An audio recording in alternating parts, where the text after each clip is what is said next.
Halo guys, Assalamualaikum warahmatullahi wabarakatuh. Kembali lagi bersama saya, Bubi Herian. Kali ini saya ingin meluruskan sebuah video dari Luis Prasetyo yang judul meluruskan kekeliruan Ahmad Dhani soal istri Daud. Kita langsung nonton videonya dan habis itu akan kita komentari. Mereka berdua ini malaikat. Kamu juga, kamu udah punya istri 99 masih kepingin Bathsheba. Bathsheba ya. Dia bilang gitu ya. Iya.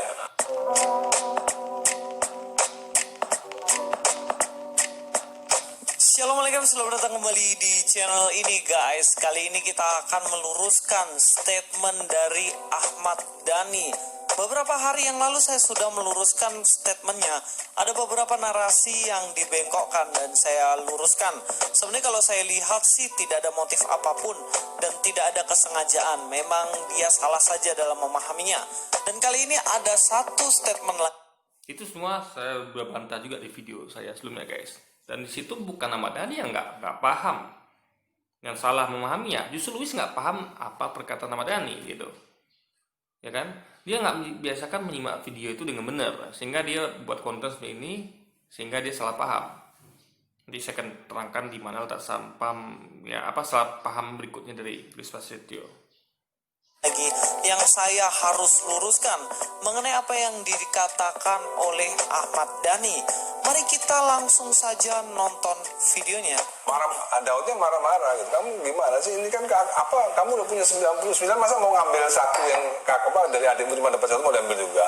Nah, dari video ini sebenarnya yang dibahas adalah pada waktu itu ada dua malaikat menurut dia, yang padahal yang datang Nathan ya. Bagaimana ada kakak adik katanya versinya Ahmad Dhani ini. Jadi bagaimana ada 99 kambing domba yang dimiliki kok masih mau minta yang satu tadi begitu. Nah, dari sini dibalikan statementnya dari Nathan dibalikan kepada Daud menurut Ahmad Dhani. Apa yang dibalikan perkataannya? Kita dengar. Mereka berdua ini malaikat. Kamu juga, kamu udah punya istri 99 masih kepingin Bathsheba. Bathsheba ya. Dia bilang gitu ya. Iya. Perhatikan bagaimana Ahmad Dhani mengatakan bahwa Daud sudah punya 99 istri dan masih menginginkan Bathsheba. Statement yang akan kita luruskan adalah mengenai 99 istri. Sepertinya ada pandangan bagaimana istrinya Daud itu ada 100 ya. Padahal ini keliru guys. Kita akan bahas nanti, tapi sebelumnya kita lanjutkan dulu nonton video ini. Ya, berarti bukan di Al-Quran itu jelas. Di Al-Quran. Di Al-Quran ceritanya beda. Enggak, yang di Al-Quran yang itu gak diceritakan. Yang udah diceritakan di Bible. Buat apa ceritain lagi? Kan double-double kan tambah tebel Al-Qurannya. Bathsheba ya. Jadi jelas ya bagaimana menurut Ahmad Dhani cerita itu ada di dalam Bible, di dalam Alkitab, khususnya dalam Perjanjian Lama. Bentar, saya potong dulu guys. Jadi dimaksud tadi jelas ya tentang kisah Bathsheba, ya, bukan tentang kisah yang tadi. Ya kan? Khusus tentang Bathsheba itu diceritakan di Bible. Ya, ingat sekali lagi ya, Luis salah tangkap ini, ya, dia salah mencerna. Masuk Ahmad Dhani itu bukan kisah tadi. Daud punya 99 istri, tapi khusus kisah tentang Ratu Bathsheba itu ada di Bible. Nah, orang-orang seberang itu kadang-kadang nggak ngerti Bible itu apa. Bible itu sebenarnya keseluruhan ya. Keseluruhan dari perjanjian lama sampai perjanjian baru. Dan itu semua kitab sucinya orang Kristen. Justru kami sangat mengerti ya. Bible itu adalah keseluruhan dari Alkitab. Dari perjanjian lama sampai baru. Itu kami mengerti Luis. Apanya yang tidak kami mengerti coba. Nah, perjanjian lama itu dalam itu termasuk semua ya. Ada Taurat, ada Zabur, ya kan? Ada Injil. Dari kita para nabi. Itu ada di perjanjian lama. Itu semua kami mengerti. Ketika kami menyebut Bible, berarti sudah mencakup di dalamnya itu kitab-kitab para nabi seperti kitab Daud tadi. Nah, jadi jangan kira kami nggak ngerti tentang apa itu Bible gitu kan? Itu udah dimasuk di dalamnya mengenai kisah Bathsheba, ya kan? Yang di dalam perjanjian lama. Jadi jelaslah bahwa apa yang diungkapkan Ahmad Dhani ini adalah Daud dan Bathsheba versi Kristen. Sebab Ustadz Felix Yau sendiri tidak paham mengenai kisah ini dan jelas dikatakan tidak ada di dalam Al-Quran. Mari kita yang enggak, Ustaz Felix Yau justru paham kisah itu gitu kan. Jadi gini guys, Luis kalau mau dia harus belajar lagi. Kisah itu ada di surat syar. Ya kan? Dia bisa lihat di situ kisah tentang perjumpaan Daud yang didatangi oleh dua malaikat. Jadi kisah ini tidak ada di Bible. Kisah di Bible di masa modern itu adalah kisah tentang Queen of Bathsheba-nya itu. Nah, jadi Ustaz Felicio sangat paham, makanya dikatakan dia yang tidak ada di Quran itu adalah tentang Bathsheba itu gitu. Dia paham sekali isi Quran gitu. Jadi dia paham kisah tentang Nabi Daud ini gitu. Makanya dia makanya dia langsung tahu ini kan tidak ada di Quran kan? Tidak. Yang tentang Bathsheba itu tahu dia, justru dia sangat tahu. Gitu kan? Jadi yang itu ada di Bible. Jadi Ustaz Felicio tahu kalau kisah Bathsheba itu tidak ada di Quran dan adanya di Bible gitu. Jadi bukan kisah tentang 90% isi Nabi Daud tadi guys ya. Ini Luis di sini jelas dia salah tangkap dan salah dalam menyimak gitu. Cek, apakah benar Daud itu istrinya ada 99 lalu mengingini Bathsheba dan akhirnya istrinya ada 100? Apakah begitu? Sepertinya salah konteks. Dan dipikir mungkin Salomo ya guys ya. Kalau Salomo memang istrinya 100 tapi ditambah 01 jadi 1000 istrinya Salomo, sebenarnya tepatnya 300 gundik. Lalu kita akan cek sebenarnya istrinya Daud ini ada berapa guys. Langsung aja kita ke Alkitab. Istrinya Daud yang pertama bernama Mikal. Mikal ini terdapat dalam 1 Samuel 18 ayat 27 dikatakan, tetapi Daud sudah bersiap, ia pergi dengan orang-orangnya dan menewaskan dari orang Filistin itu 200 orang serta membawa kulit katan mereka, dan dalam jumlah yang genap diberikan merekalah semuanya itu kepada raja supaya Daud menjadi menantu raja. Raja di sini adalah Saul. Kemudian Saul memberikan Mikal anaknya kepadanya menjadi istrinya. Jadi istri pertama Daud adalah Mikal. Ini istri yang pertama. Kita lanjut ya. Yang kedua adalah Abigail. Siapakah Abigail? Abigail dikatakan di dalam 1 Samuel 25 ayat 39, ketika didengar Daud bahwa Nabal telah mati. Nabal ini adalah suaminya Abigail. Nabal ini bebal sekali orangnya dan pada akhirnya dia mati stroke guys. Berkatalah ia, terpujilah Tuhan yang membela aku dalam perkara penghinaan Nabal terhadap aku dan yang mencegah hambanya daripada berbuat jahat.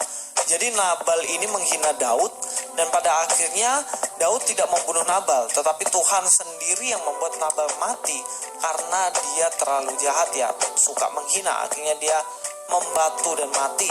Tuhan telah membalikan kejahatan Nabal ke atas kepalanya sendiri.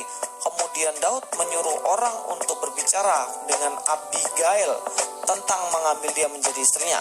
Jadi istrinya Daud yang lain adalah Abigail. Jadi sudah ada 2 istrinya Daud yang kita dapatkan. Kita lanjut.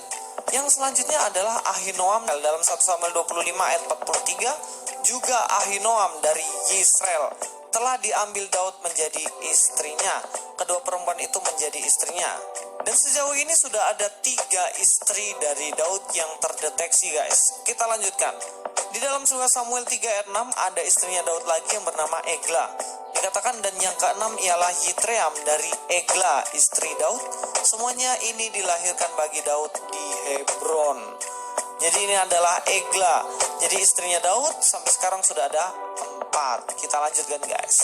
Yang selanjutnya adalah Maka. Dalam 2 Samuel 3 ayat 3 dikatakan anaknya yang kedua ialah Kileab dari Abigail, bekas istri Nabal orang Karmel. Yang ketiga ialah Absalom, anak dari Maka, anak perempuan Talma Raja Gesur. Jadi istrinya selanjutnya adalah Maka. Kalau kita hitung berarti istri Daud sudah ada 5 guys. Kita lanjutkan. Yang selanjutnya dalam 2 Samuel 3 ayat 4 yaitu Hagit. Dikatakan yang keempat ialah Adonia anak dari Hagit. Kita fokus saja pada Hagit dulu. Nah Hagit ini adalah istri dari Daud juga. Jadi sudah ada 6 istri Daud. Dan selanjutnya adalah Abital. Sama seperti yang tadi di mana di ayat yang keempat dikatakan yang kelima ialah Sefaca anak Abital. Abital ini juga adalah istri dari Daud ya guys. Sejauh yang bisa kita cari ada lagi yaitu Bathsheba. Bathsheba Setelah lewat waktu berkabung, maka Daud menyuruh membawa perempuan itu ke rumahnya. Perempuan ini siapa? Perempuan ini adalah Bathsheba, yang mana diceritakan oleh Ahmad Dhani, yang mana Daud mendapatkannya dari dosa. Dosa apa? Dosa yang pertama berzina dengan Bathsheba, hamil pada waktu Bathsheba masih punya suami. Yang kedua adalah bunuh Uria, sengaja ditaruh di depan supaya mati Urianya. Nah, ini adalah istrinya Daud, yaitu Bathsheba. Dari semuanya ini kita sudah hitung Mikal, Abigail, Ahinoam, maka Hagit, Abital, Bathsheba, semuanya ada 8. Bentar guys. Kalau ini istrinya Daud, berarti dia tidak berzina, ya kan? Kecuali kalau misalnya dia apa namanya, dia tidak, itu bukan istrinya, baru berzina. Makanya termin berzina di Lewis ini dia di apa? Ini nggak tahu nih bicara apa agama dia ngajarin seperti ini gitu kan? Aneh kalau itu istri Daud, kenapa dikatakan dia berzina gitu, ya kan? Nah, apa ya? Berzina itu adalah kalau kita menggauli yang bukan istri kita. Oh, istri kita berarti bukan zina, itu sah gitu. Ya kan? Lalu aneh juga dia dikatakan dia menikahi istri dari siapa tadi yang dibunuhnya itu, ya kan? Sementara itu belum cerai gitu kan? Ini bagaimana bisa coba? Ini ada keanehan di sini guys. Ya, ada kontradiksi di sini. Seharusnya kalau dia nikahi Bathsheba, berarti Bathsheba seharusnya sudah cerai dengan suami lamanya gitu kan. Jadi intinya Lewis nggak ngerti dengan apa arti kata berzina.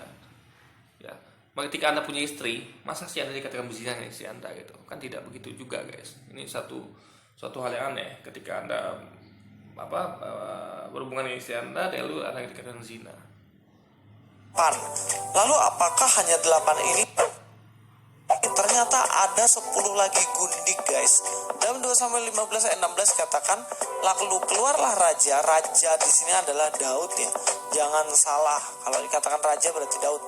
Keluarlah raja dan seisi rumahnya menggiring dia. 10 orang gundik ditinggalkannya raja untuk menunggui istana. Jadi kalau kita total 10 gundik dan 8 istri.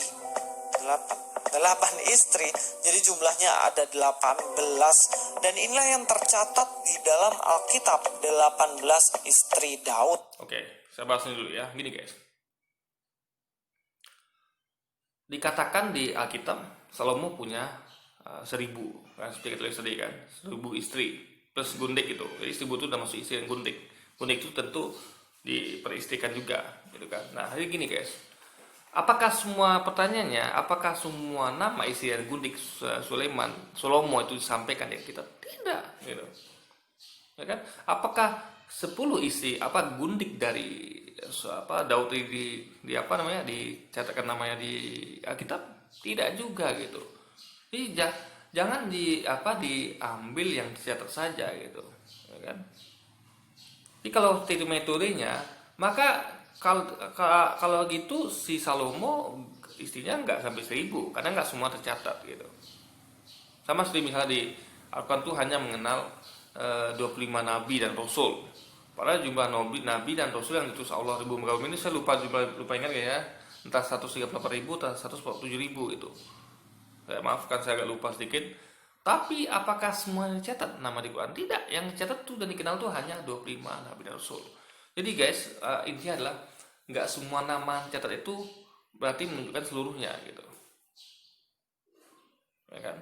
Karena kalau seperti itu logikanya, kenapa istri Salomo yang 1000 plus gundik itu tidak sebutkan namanya, lalu 10 gundik dari Daud tadi nggak sebutkan namanya? Ini metode Lewis ini jelas salah, ya. Kalau dia mengklaim kalau istri Daud hanya 7 ditambah 10 gundik tadi, ya kan? Hanya berdasarkan apa yang terdata nama-namanya, tidak, ya kan? Yang tahu tuh hanya Allah SWT, dan itu Allah sampaikan di surat Asyad ya, di Quran Asyad, bahwa Daud punya 100 istri. Nah, istri ke-100 Daud adalah Bathsheba. Nah, kisah Bathsheba ini yang ada di Bible, di Quran tidak ada. Nah, itu dimasuk apa Dani? bukan kisah 99 istri Daud ini ada di Alkitab, di Bible. Jadi Louis di sini dia salah tangkap dalam mencerna apa maksud Ahmad Dhani, dan ini sudah pernah dilakukannya di video sebelumnya, dan itu sudah saya bantah juga. Anda bisa tonton videonya. Makanya biasakan menyimak video itu dengan baik dan benar gitu. Baru ambil kesimpulan dan cari referensi. Kalau Louis mau tahu ya, nanti saya akan sampaikan di terakhir, nanti ada poinnya. Dia tadi bakal nanya nih. Nah, itu kan saya sampaikan nanti. Bukan 100 istri ya Daud ini, tapi 18. Mungkin teman-teman yang bisa cari bukti di beberapa tempat yang lain, silahkan sampaikan pada saya. Nah, buktinya itu ada di surat As-Sya tadi. Ya, ada tinggal ketik. Itu nanti di situ ada tafsirnya juga. Nah, tentang kisah tadi itu yang disampaikan kepada Dhani. Jadi ini enggak sama sekali dia nggak ngomong tentang Alkitab. Dia ngomong tentang isi Quran. Dan ini tentu pembahasan tentang poligami. Karena Ahmad Dhani kan menghalalkan poligami, dan itu poligami adalah ajaran Islam selama tidak lebih dari 4 gitu. Jadi mereka bicara tentang Islam, bicara tentang poligami gitu. Makanya mengarah ke Daud yang punya 99 istri gitu kan. Ini dia ngomong murni tentang Quran. Makanya kisahnya kan tidak ada di Bible, ada di Quran, kata Ustaz Felix Xiao gitu. Besebanya baru tidak ada di Quran, itu ada di Bible, karena nggak mungkin semua itu disampaikan di Quran gitu. Kisah itu sudah ada di kitab sebelumnya, ya kan? Di kitab-kitab, karena Quran ini adalah kitab kitab umat Islam yang wajib dipercayai. Setelah sebelumnya ada kitab-kitab sebelumnya, yaitu Taurat, Zabur, Injil gitu kan, dan kitab-kitab para nabi yang diturunkan kepada umat-umat sebelumnya dan berlaku pada zaman itu saja. Gitu guys. Jadi iman Islam itu bukan percaya hanya pada Quran, tapi juga kepada kitab-kitab sebelumnya, ya. Yang tentu kita menurut kepercayaan Islam kan, di Quran disampaikan bahwa itu kitab-kitab sudah diubah oleh tangan manusia, sehingga tidak ada lagi yang asli sudah lenyap gitu kan. Yang ada sekarang adalah kitab yang berisi karangan dan tambah-tambahan dari perubahan yang versi aslinya guys. Tapi sejauh penelitian yang saya lakukan, istrinya Daud adalah 18. Dan apa yang diucapkan oleh Ahmad Dhani adalah keliru. Saya percaya bahwa Ahmad Dhani itu tidak bermaksud untuk membelokkan narasi. Karena kalau iya, karena kamu aja nggak paham Luis. Makanya kamu tuh yang yang harus belajar menyimak apa kata orang gitu. Sehingga kamu nggak buat konten seperti ini gitu, yang konten kalian paham saya sebut. Saya lihat dari caranya berbicara, menceritakan versi Alkitab Perjanjian Lama, terutama dalam kitab Samuel ini, ya memang mungkin ada kesalahan pengertian dalam dirinya. Dan sebenarnya saya mau acungi jempol untuk Ahmad Dhani, karena dia mau baca Alkitab dalam versi Alkitab beneran, dan bukan untuk tujuan menjelekkan Alkitab sebenarnya. Dan kalau bisa ya lanjutkan untuk belajar sungguh-sungguh Alkitab itu, siapa tahu ketemu kebenaran kan gitu. Ada satu pesan lagi yang saya ingin sampaikan mengenai Daud. Memang Daud istrinya banyak guys, tetapi bukan berarti Tuhan menghendaki itu semuanya. Bukan berarti itu sebenarnya diperbolehkan atau diizinkan. Nanti dipakai begini, gak apa-apa. Antara Tuhan menghendaki dengan Tuhan mengizinkan itu beda guys ya. Menghendaki itu adalah keinginan Tuhan. Berarti Tuhan punya maksud di situ, punya tujuan. Contoh, Tuhan menghendaki kita sholat, berarti Tuhan nyuruh kita sholat.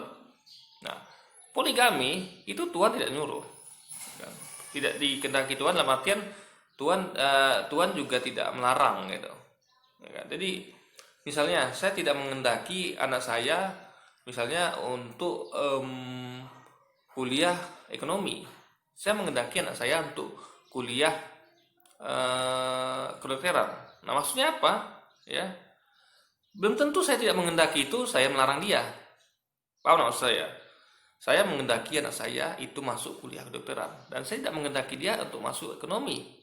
Tapi saya tidak melarang dia masuk ekonomi. Yang saya larang dia tidak kuliah. Nah, gitu guys. Jadi antara menghendaki, tidak menghendaki, melarang itu adalah suatu hal yang beda. Jadi ketika dikatakan Tuhan menghendaki, berarti Tuhan menyuruh. Enggak, Tuhan tidak menyuruh poligami. Poligami adalah syariat yang Tuhan bolehkan alias dilarang. Maka Lewis salah dalam menyampaikan term ini, di mana dia katakan Tuhan menghendaki ya dengan Tuhan membolehkan. Ya kan? Jadi ketika Tuhan menghendaki itu berarti ya Tuhan membolehkan gitu. Ya kan? Sama kayak Tuhan tidak menghendaki, ya kan? Itu Tuhan membolehkan. Yang jelas itu dilarang, itu baru nggak boleh sama sekali gitu guys. Dalam Kristen aja Daud istrinya banyak, masa kita nggak boleh poligami? Nah, ini satu pandangan yang keliru. Memang kelemahan orang-orang pada waktu itu, raja-raja pada waktu itu memiliki istri yang banyak, tetapi bukan berarti itu diizinkan atau diperbolehkan. Itu tetap suatu kesalahan. Sama halnya dengan begini, apakah kita boleh membunuh? Tentunya kita nggak boleh membunuh guys. Tapi kalau kita pakai argumen, Daud aja membunuh kok, banyak nabi-nabi yang membunuh kok, berarti kita boleh. Nggak gitu juga. Ini Lewis salah dia pemahamannya kurang gini guys. Dia menyamakan ini dengan membunuh. Jelas beda, poligami dengan bunuh itu beda. Ya. Allah tidak pernah melarang poligami. Ya. Tapi Allah melarang membunuh, gitu. Dan orang tahu semuanya ya. Kalau membunuh itu pasti tidak ada satupun orang membenarkan. Ya kan? Kalau poligami ya, itu banyak yang membenarkan gitu. Poligami masih ada pro kontra. Kalau membunuh tidak ada pro kontra lagi. Jelas membunuh itu salah gitu. Ya kan? Poligami dalam konteks apapun ya. Kalau sesuai syariat agak tidak boleh istri tempat itu dibolehkan. Cuman di beda dengan membunuh ya. Membunuh itu jelas tidak dibolehkan. Ini jelas dalam dua konsep yang berbeda. Jadi menyamakan antara poligami dengan membunuh itu adalah suatu kesalahan karena kasusnya berbeda guys.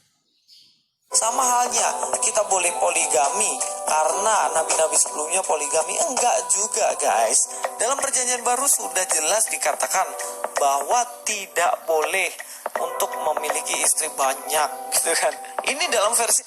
Jadi gini, Luis menyampaikan di perjanjian baru gitu. Jadi gini, ini berarti ini perjanjian baru bertentangan dengan perjanjian lama ya.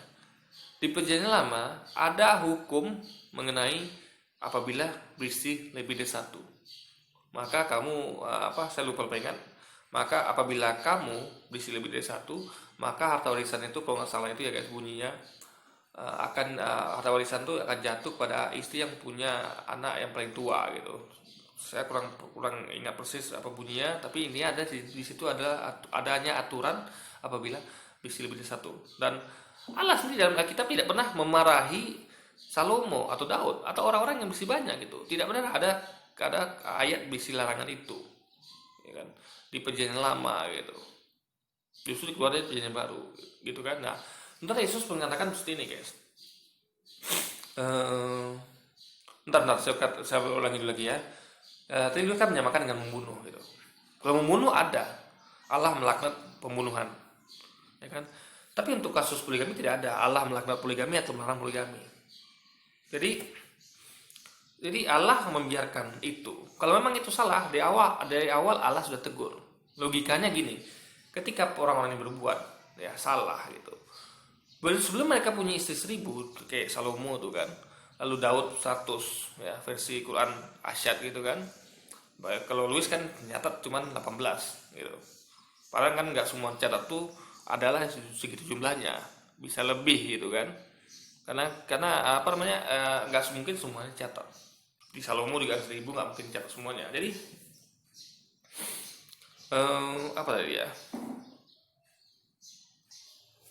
Jadi dari awal soalnya Allah sudah menegur mereka sehingga mereka tidak sampai punya istri segitu gitu kan. Karena jelas Daud, Salomo ini orang terpandang di Alkitab gitu. Bagi Daud dikatakan sebagai raja dan juga mereka adalah nabi gitu kan. Jadi mereka adalah orang pandang gitu. Orang-orang yang dekat dengan Allah gitu. Nggak mungkin Allah nggak menegur mereka. Ini mereka tuh kalau memang mereka salah, Allah akan menegur mereka sehingga mereka nggak mungkin bisa punya istri sebanyak itu, gitu kan? Ngerti nggak maksud saya? Nggak mungkin Allah membiarkan orang-orang pilihannya ini melakukan kesalahan sampai mereka melakukan kesalahan sampai sejauh itu, sampai punya 1000 gitu kan? Itu bagaimana ceritanya? Sampai punya 100 itu bagaimana ceritanya? Nggak mungkin Allah membiarkan mereka punya istri. Kalau memang itu salah beristri lebih dari satu gitu kan, pertama tidak ada aturan mengenai beristri lebih dari satu, tapi faktanya ada. Kedua, nggak mungkin Allah biarkan ketika mereka punya istri 2 saja itu Allah sudah tegur. Ini kenapa Allah biarkan sampai 1000 gitu. Seakan-akan Allah nih acuh tak acuh. Enggak, memang Allah membolehkannya gitu, kan tidak melarangnya gitu guys. Karena sesuai dengan kata Yesus sendiri, Yesus katakan gini, ya, bahwa Yesus mengatakan, dan ini tidak dimengerti oleh orang Kristen sendiri tentang arti kata menggenapi. Ya. Soalnya tidak ada perjanjian baru guys, tidak ada sama sekali perjanjian baru seharusnya. Yesus mengatakan seperti ini. Sesungguhnya satu iot atau satu titik pun tidak akan dihilangkan dari hukum Taurat dan kitab para nabi. Ingat ya, satu titik pun tidak akan hilang atau tidak akan dihilangkan dari hukum Taurat ataupun kitab para nabi sebelum lenyapnya langit dan bumi, alias sebelum kiamat. Ya, sebelum semuanya terjadi, yaitu lenyap langit dan bumi tadi gitu. Kan ini kalimat yang bolak-balik sebenarnya. Sebelum semuanya terjadi, yaitu lenyapnya langit dan bumi, tidak akan dihilangkan satu iot atau satu titik pun dari hukum Taurat dan kitab para nabi. Seperti yang tadi itu mengenai Salomo Daud poligami, punya istri 100.000 gitu. Lalu mengenai ya hukum kisos ada situ, bunyi hukumnya itulah yang berlaku adalah jangan merasa kasihan kepadanya, yang berlaku adalah mata ganti mata, gigi ganti gigi, dan nyawa ganti nyawa. Itu ada di perjanjian lama, itu kan berlaku hukum kisos itu, dan itu terapkan di Islam. Juga hukum makan babi itu haram gitu kan, sedangkan perjanjian baru mengubahnya, dikatakan babi haram lagi, yang haram adalah apa yang keluar dari mulut, yang masuk mulut itu semua halal. Jadi semua apapun yang kita makan itu juga halal gitu ya, bahkan termasuk sampah sekalipun, karena kan itu yang masuk dalam mulut. Yang nggak halal haram katanya ada yang keluar dari mulut, alias perkataan gitu. Padahal perjanjian lama jelas mengatakan babi itu haram gitu. Nah, jadi satu titik pun tidak akan dihilangkan dari hukum Taurat dan kitab nabi alias perjanjian lama ya. Nah, siapa yang yang tidak mengikuti hukum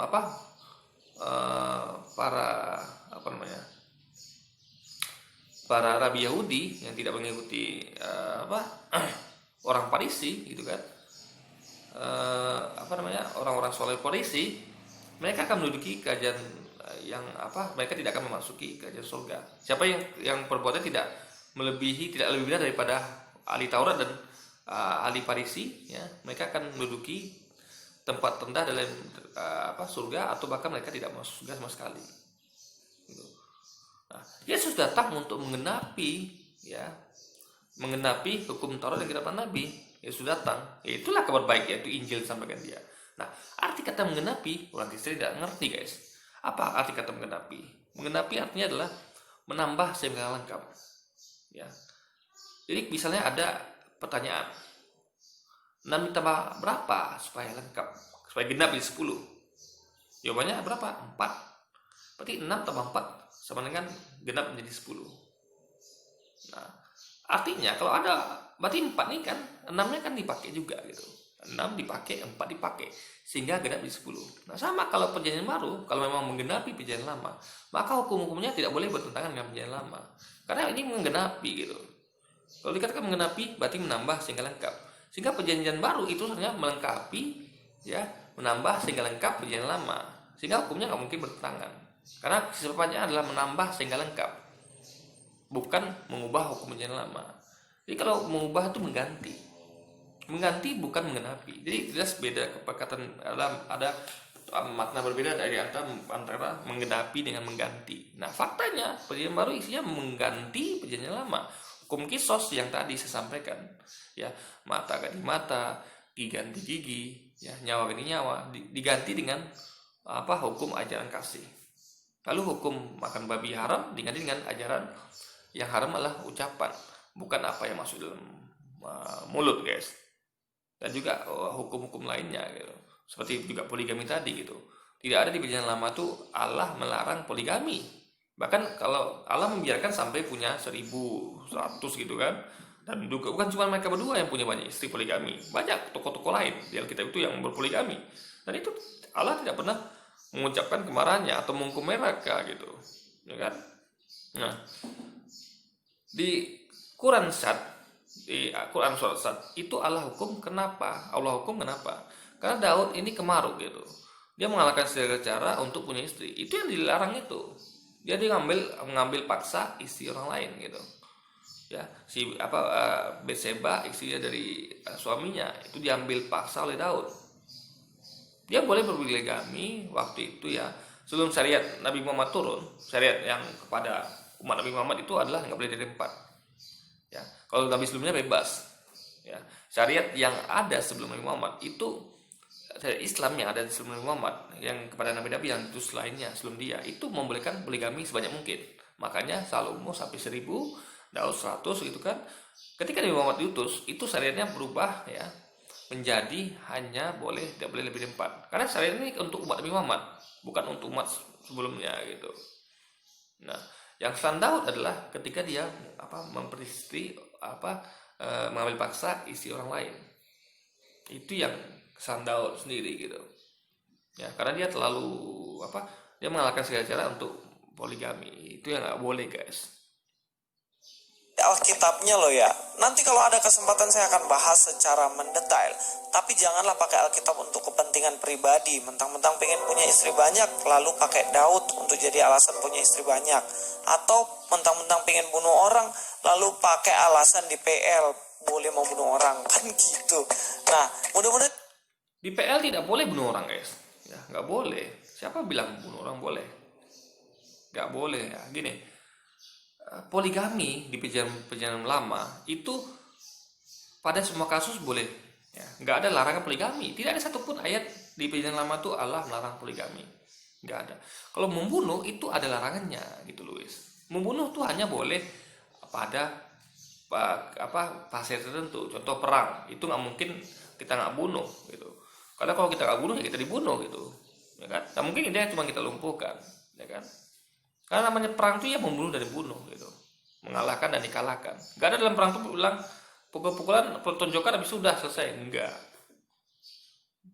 Makanya Luis harus paham, membunuh itu adalah ada hukumnya, yaitu dilarang kecuali pada saat peperangan untuk membela yang benar tentunya, gitu kan. Nah, poligami itu dijalankan dalam segala situasi, kondisi, gitu. Makanya beda. Jadi Luis logikanya nggak nyampe, dia menyamakan antara hukum poligami dengan membunuh. Ini kan jelas berbeda. Hukum membunuh jelas dilarang Allah, gitu. Beda dengan poligami. Tidak pernah ada satu ayat pun di perjanjian lama yang melarang tentang poligami, dan mereka kalau memang dilarang pun ya, kenapa mereka berisi lebih dari 1000, gitu, ya kan? Jadi jelas, dan Yesus sudah mengatakan juga dia datang untuk menggenapi perjanjian lama, bukan untuk menghilangkan itu, gitu, ya kan?